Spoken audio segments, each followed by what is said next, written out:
Hey guys, it's CallanLoF, and today I have my top 9 Tahus ranked by 2 different metrics. The first is best to worst as a Tahu, as in what visuals are pure Tahu and which of the 9 figures released best exhibits them. The second is as a figure, looking only at the combination of design choices, color scheme, functions, and posability to decide which Tahus are the best overall toy and display model. Try not to blow your top at my opinions, as I'd love to see how you all would list the figures in the comments below. Just know Mata Nui himself told me I was right. So let's go. Tahu Mata is number 1 as Tahu for a very obvious reason. He sets the standard on what makes a Tahu. The beautiful Howl mold, the fire sword, the color scheme, and set design have been a staple of Bionicle as a whole since the beginning of the theme's run. If you think of Bionicle, one of your first 3 thoughts will probably be Tahu lifting his fire sword up high. His posability leaves a bit to be desired, but the elegant simplicity of his appearance and his gear function put him in my number 1 best figure slot as well. Tahu Nuva was the set that got me into Bionicle, so while I may be a bit biased, his simple updates from the first Tahu, including a Howl that looks so different yet still works, makes him my number 2 Tahu.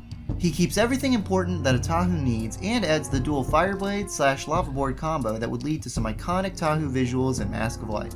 Like the first Tahu, he has a limited range of motion, but his gear function works just as well and his display value is only secondary to his 2001 counterpart. Number 2 on both lists.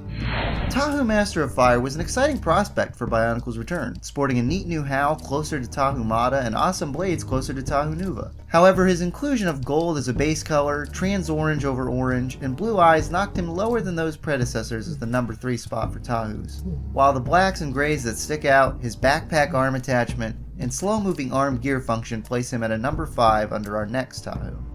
The new Brick Who is number 4 on my list for what qualifies as a Tahu because while his mask has the lack of shape desired in portraying the excellent design of his Howl, he sports the orange with black highlights, signature fire sword, and pink eyes that place him higher than the remaining 5 Tahus. The grays that stick out worse and his mask being a print are the prime reasons he's placed behind Tahu's 2015 design. As a figure, Brick Who takes number 4 on this list as well, due to his solid frame and wide range of motion. He's edged out on color palette combined with posability by another Tahu, but the Brick Who's solid proportions put him over the 2015 design in a pretty close call. Tahu Stars is middle of the pack due to his loss of black, hunched green head, and mediocre posability with no gear function to make up for it. He's a number 5 Tahu due to his instant mask recognizability and nice fire sword recolor from Akar, and he places number 6 as a figure for the aforementioned issues, though his clean use of red and orange puts him above our next Tahu. As a Tahu, the 2016 Uniter model is incredibly frustrating. The barest minimum of a Tahu is to be red, wear a Howl, and use a fire sword, so he sneaks ahead of the remaining Tahus with 2 out of 3, since he only has 2 red pieces with some silver and red dual injected into his mask. The bottom of the Howl is the best since 01, but the top is so stony and ugly. His color scheme is a complete disaster between the blacks, grays, gunmetal, trans orange, silver, gold, and azure highlights. Posability is great, but the torso is hideously long. As a Tahu, he's number 6 with the marks he hits, but as a figure he's number 8 in the worst Tahu LEGO has produced. As a silly little brick reference to Tahu, it's surprising how close he is to being a superior Tahu to the Uniter version. His color scheme is right, and he has the fire sword, but the brick-built head is a goofy, half-recognizable take on the Howl that could look slightly more accurate with different pieces.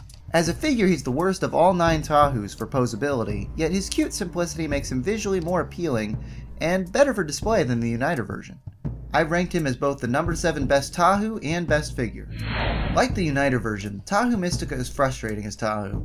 With no red and orange, he's now dark red and silver. His Howl is out of this world different to every other Tahu thus far, and he's the only Tahu not to brandish a fire blade of any kind. He is a terrible Tahu at number 8, but as a general figure his squat torso looks okay, and his fun flying gear and his skinny limbs still look better and cleaner than many of the other Tahus. He edges out the Brick Who from the number 3 spot as a figure with his cleaner color scheme. Filling out the number 9 spot on both lists is the McDonald's Tahu Mystica toy. He's a terrible Tahu for the same points as Mystica, but he lacks the posability and functions that lifted the 2008 version higher as a figure.